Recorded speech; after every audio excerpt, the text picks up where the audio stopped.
Hey, 42 here. Take a look back through history, and you'll find no shortage of famous figures who blur the boundaries between fact and fiction. Think Leonidas I of Sparta, or King Midas.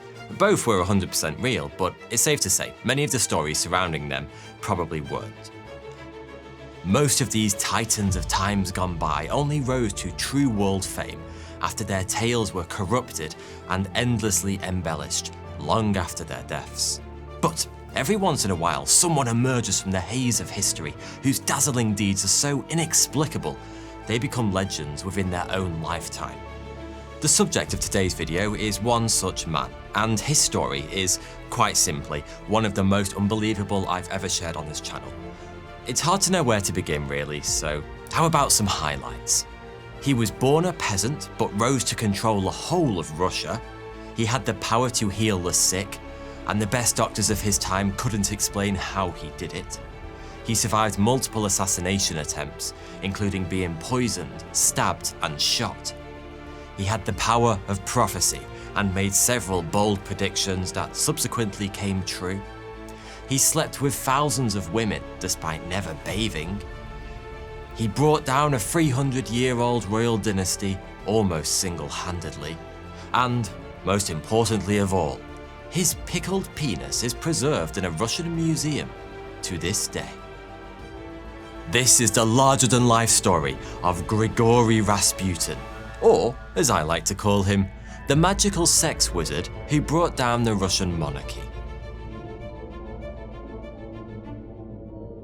Now, I love food, and I wish I could sit down every morning for a lengthy breakfast, but by 9 AM, my mind is usually totally consumed by whatever project I'm currently working on for the channel.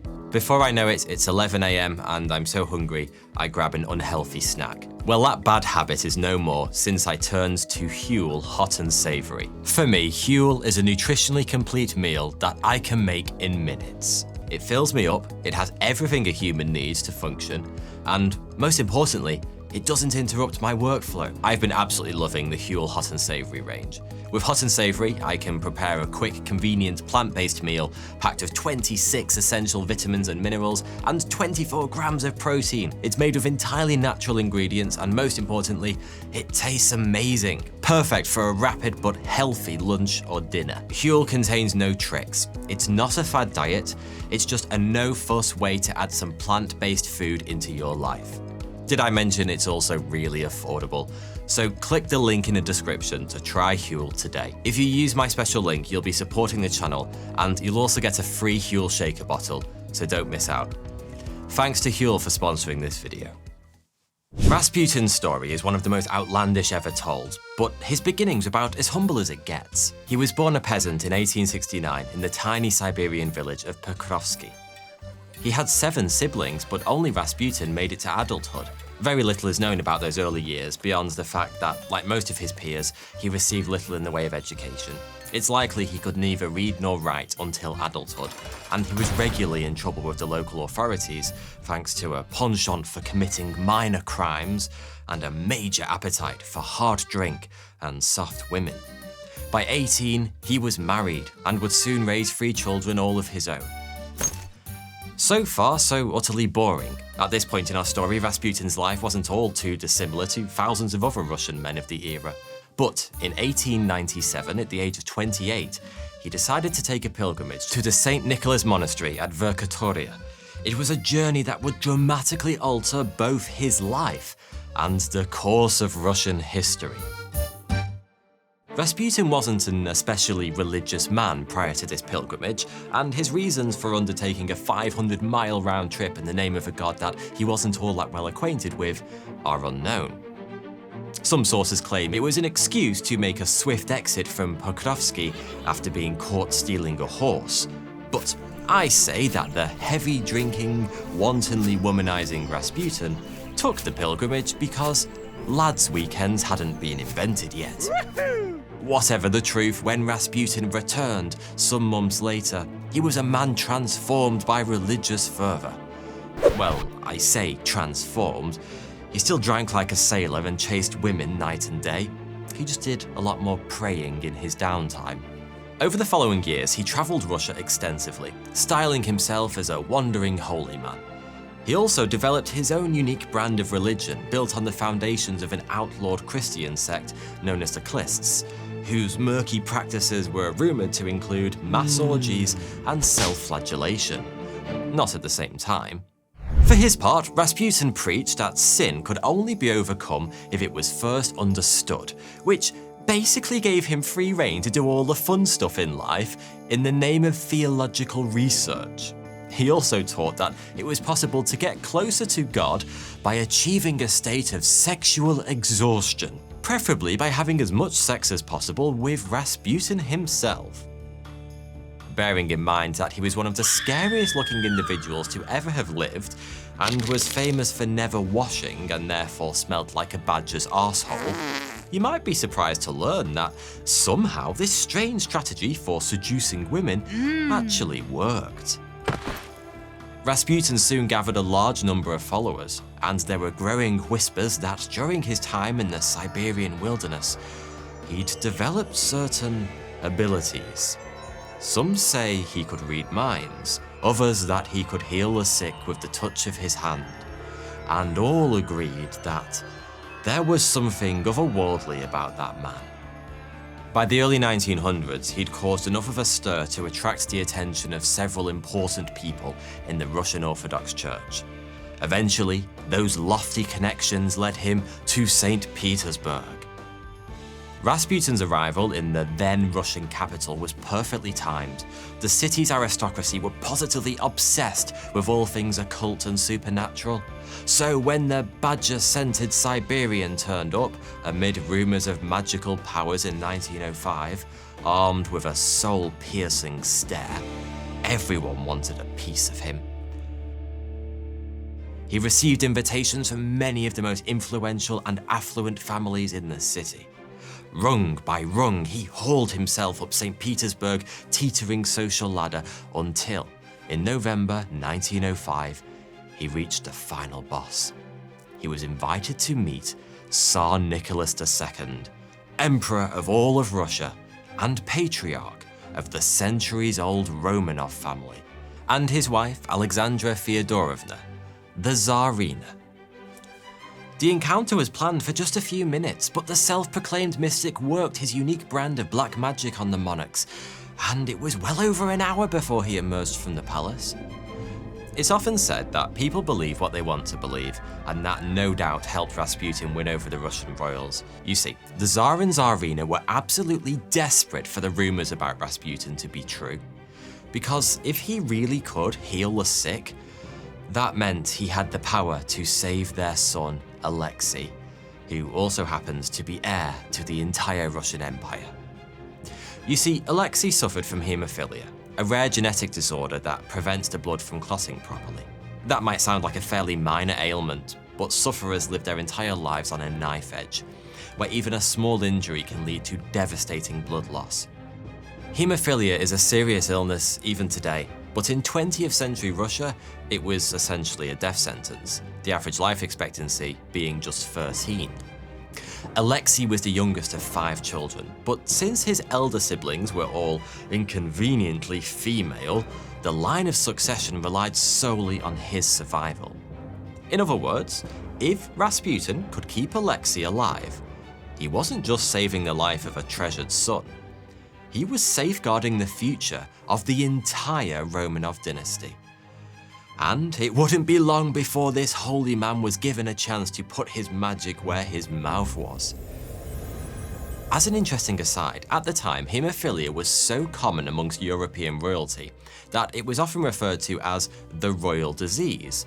Historians have subsequently traced the rogue genes back to a single patient zero, none other than the so-called grandmother of Europe, Queen Victoria.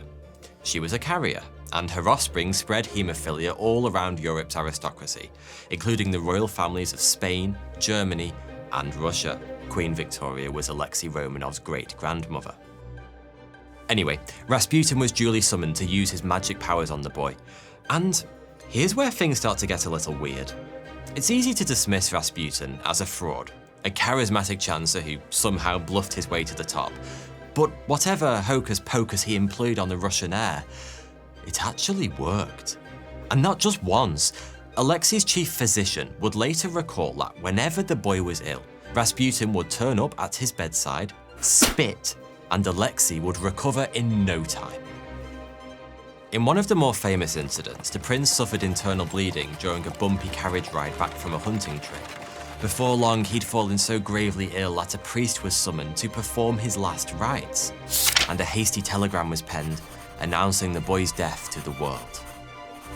Rasputin was back home in Siberia at the time, and the desperate Tsarina sent him a telegram of her own asking him to pray for her son.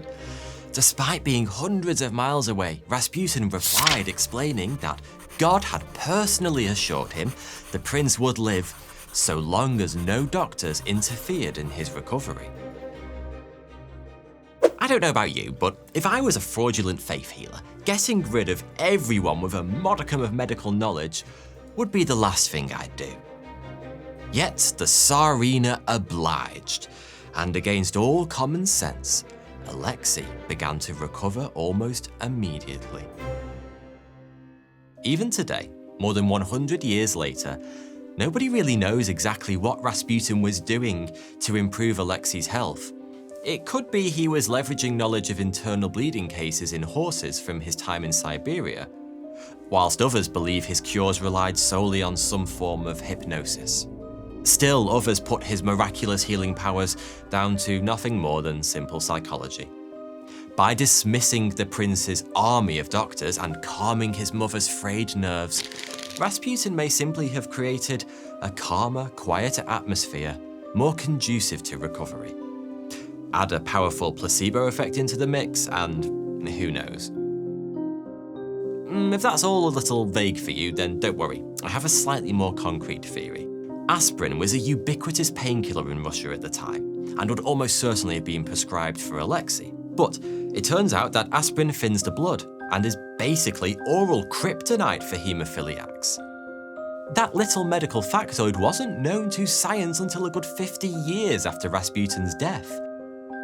But it may be that by regularly recommending Alexei's doctors be ignored in favour of the healing powers of God's grace, Rasputin was unwittingly protecting the prince from the harmful effects of ingesting aspirin.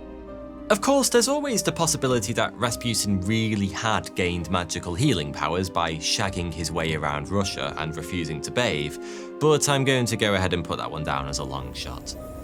Ultimately, it doesn't really matter how he was doing it. By ensuring blood flowed through the prince's veins, and more importantly keeping it there whenever he got so much as a paper cut, Rasputin gained the unshakable loyalty of the Tsar and Tsarina. Still, Rasputin wasn't one to take chances, and so to truly seal his position in the royal household, this big-dicked mystic made a prophecy, claiming that his destiny was linked with theirs, and that if anything untoward ever happened to him, the House of Romanov would fall. Again, it's easy to scoff at such an obvious ploy, except that prophecy would indeed later come true. But let's not get ahead of ourselves. Tsar Nicholas II named Rasputin as his official lamplighter, a role which saw him look after the royal household's religious icons and gave him unparalleled access to Russia's rulers. Rasputin made the most of this position, and before long, he wasn't just healing Prince Alexei, he was advising on matters of state and influencing foreign policy. But his elevated status had done nothing to smooth Rasputin's rough manners, nor diminish any of his various appetites. Rumours abounded that the mystic would accept sexual favours and other bribes in return for putting in a good word with the Tsar and his wife, and when he couldn't get what he wanted by abusing his newfound power, he simply took it by force. Rasputin was accused of rape on multiple occasions, including by the governoress who looked after Alexei's older sisters. But 20th century Russia's version of the Me Too movement never really got off the ground, despite the weight of claims against him, including some from within the royal household itself. Rasputin was untouchable. The governoress was fired, and his other accusers simply ignored. Even so, a growing faction of religious and political leaders were becoming increasingly concerned about Rasputin's influence in the palace. Several senior members of the Russian Orthodox Church openly denounced him as a heretic, and Prime Minister Peter Stolpin tried to get him exiled. The Russian secret police, a precursor of the KGB, opened an investigation into Rasputin's conduct, which found, amongst many other things, that he'd exposed himself in one of St. Petersburg's best restaurants. In 1914, whilst visiting his wife, who for some reason hadn't divorced him yet, Rasputin was stabbed in the stomach by a noseless peasant woman who believed him to be the Antichrist. It was the kind of wound that would typically be fatal, and yet, after somehow escaping his attacker on foot, Rasputin was left in a coma that nobody expected him to wake from.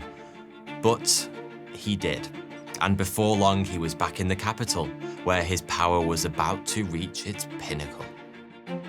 Just a few weeks before Rasputin's near-death experience, a little-known Austrian-Hungarian royal was visited by an assassin all of his own. That royal in question was known to his buddies as Archduke Franz Ferdinand, and unlike Rasputin, he didn't survive the hit. As you're no doubt aware, Franz Ferdinand's death set off a chain of events that culminated in the start of the First World War. In July 1914, Germany declared war on Russia, and Tsar Nicholas II left St. Petersburg to personally lead his troops on the battlefields of Europe, leaving only his wife behind to run the country. Alexandra had always been more swayed by Rasputin, and without her husband around, she gave her mind entirely to the mystic. Within the space of 18 months, she'd appointed and dismissed no fewer than 4 prime ministers, 5 ministers of the interior, and 3 ministers of war, with Rasputin guiding her hand at every turn. It was soon an open secret on the streets of St. Petersburg that, along with accepting Rasputin's advice, the Tsarina had also invited him into her bed. Admittedly, there isn't any hard evidence that the affair ever happened, but considering how highly the Tsarina regarded Rasputin, not to mention that his religious ideology was to screw every living thing in Russia, it's difficult not to believe the rumours. There's also the fact that renowned scholar Boney M famously sang, "Rah rah Rasputin, lover of the Russian queen," and if that isn't proof, then I don't know what is. Regardless of whether or not they were actually sleeping together, Russia's greatest love machine had clearly become the true power behind the throne.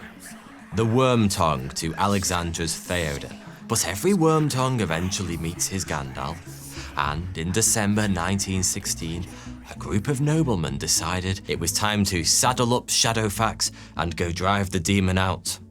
They were led by Prince Felix Yusupov, husband of the Tsar's niece, Grand Duke Dmitry Pavlovich, the Tsar's first cousin, and prominent politician Vladimir Pereskovich. Of course, unlike Gandalf the Grey, none of these men actually had any magical powers, and so they were forced to choose a more prosaic approach. To save Russia, they were going to have to murder Grigori Rasputin. He was invited to Yusupov's palace in St. Petersburg, where he was taken to a receiving room in the basement. There, he was given tea and a platter of small cakes, which all sounds very civil as far as murders go, except the cakes were laced with cyanide. Rasputin was oblivious to the danger, and soon enough he was tucking into the poisonous pastries. But when he was finished, rather than, dropping dead, Rasputin merely asked if Yusupov had anything stronger than tea to wash down the cakes. Yusupov fetched some Madeira wine, also laced with cyanide, but despite guzzling 3 glasses, Rasputin didn't develop so much as a heartburn. To this day, we still have absolutely no idea how Rasputin ate enough cyanide to kill an entire village and survived. Though, in a very recent study, rats were fed both cyanide and garlic and survived. Turns out the sulfur content of garlic can combat cyanide in the body. And every day, Rasputin ate a frightening amount of garlic. Anyway, since the poison had failed to, poison him, Yusupov pulled out his pistol and shot Rasputin squarely in the chest. and that finally seemed to do the trick. Rasputin's body was stripped, and one of the co-conspirators drove to Rasputin's house wearing the dead man's clothes to make it look as though he'd returned home as planned.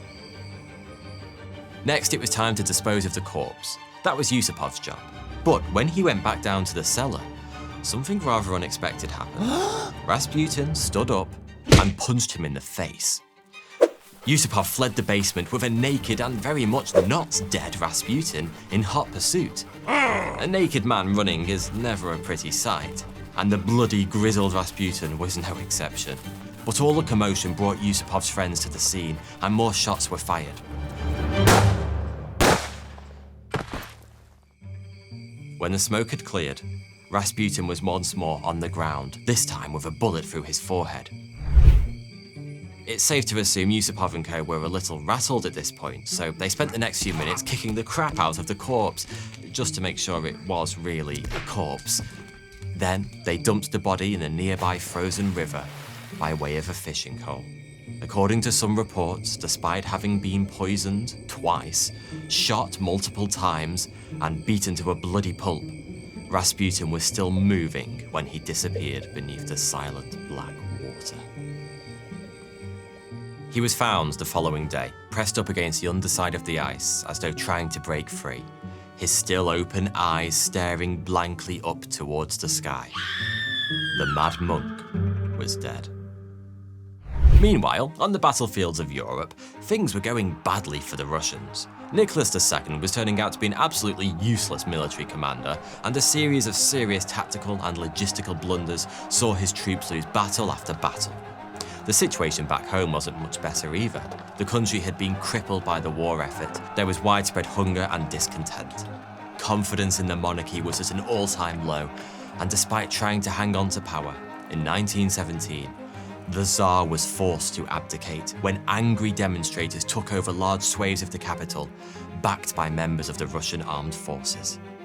The 300-year rule of the Romanovs was at an end, and the Russian Revolution had begun. The Tsar and his family were held under house arrest, where they would remain for about a year, during which time the Bolsheviks, led by Vladimir Lenin, seized control of the Russian government. On the 17th of July, 1918, Bolshevik soldiers broke into a basement where the Romanovs were being held and started firing. They didn't stop until the former Tsar and Tsarina and every single one of their children were dead. At the start of this video, I mentioned that Rasputin was a man who blurred the lines between myth and reality, and there are certainly many aspects of this tale that stretch credulity. Certain elements are widely accepted fact. Rasputin really did rise from nothing to have a huge influence over the Russian monarchy, and he certainly played a large role in its eventual downfall. But others are contested. Some historians believe details of Rasputin's debaucherous lifestyle were exaggerated in order to discredit him, and it's a fairly safe bet that the events of his murder have been spiced up a little bit. Oh, and for those of you still wondering when the hell I'm going to get to Rasputin's penis, don't worry, the wait is over. The fate of Rasputin's pecker remains a surprisingly hot topic even now. According to one story, it was removed not long after his death under orders from Grand Duchess Tatiana, daughter of the Tsar, who was one of the many women claimed to have been raped by the mystic. As of today, you can find pickled penises purported to belong to Rasputin in multiple museums all over Russia. Of course, there is a slight logical fallacy with that statement. Despite his reputation as a lover of epic proportions, so far as I know, God only gave Rasputin one penis with which to do his holy work. Over the years, several of the appendages have been tested to determine their provenance. At least one turned out to be a sea cucumber, and another, a 12-inch behemoth of frankly frightening proportions, was found to have belonged not to Rasputin, but to a poorly endowed horse. The truth is, whilst it's still widely reported that Rasputin's penis was severed after his death, like so many things about his life, this one's probably just a myth. We know for certain that the offending appendage was still attached during the autopsy, and there's no evidence it was later removed. By most accounts, Grigori Rasputin was a pretty terrible human being, but his story really is fascinating. And if nothing else, it remains proof of something many of us have suspected for a long time, that you don't need to have good personal hygiene to go far in life. Thanks for watching.